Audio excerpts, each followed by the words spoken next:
എന്റെ ഉമ്മ പെങ്ങന്മാര് ചിന്തിക്കും, നിന്റെ മകള് നിന്റെ മയ്യത്ത് കുളിപ്പിക്കുമോ? പേടിയാ ഉമ്മ, അറിയില്ല ഉമ്മ. അവസാനമായിട്ട് ആ മക്കളെ കുളിപ്പിക്കേണ്ടത് നാട്ടുകാരല്ല.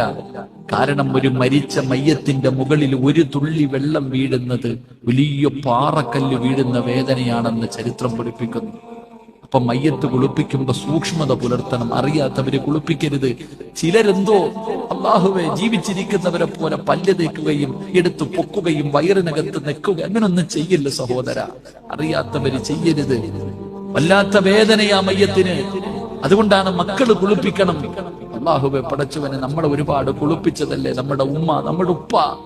അവരെ എടുത്തിങ്ങനെ കയ്യിൽ വെച്ചിട്ട്, തല പിടിച്ച് കയ്യിൽ വെച്ചിട്ട്, കണ്ണിൽ നിന്ന് വീഴുന്ന കണ്ണുനീരിൽ വേണം അവരുടെ മുഖം കഴുകാൻ.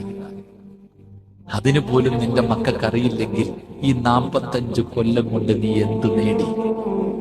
9.5 മാസക്കാലം ഗർഭം ചുമന്ന് മരണവേദനയുടെ വേദനയിൽ നിന്ന് പ്രസവിച്ച നിന്റെ മകൾക്ക് നിന്റെ മയ്യത്ത് കുളിപ്പിക്കാൻ അറിയില്ലെങ്കിൽ പിന്നെ നീ എന്തിനാ പെങ്ങളെ ജീവിക്കണേ?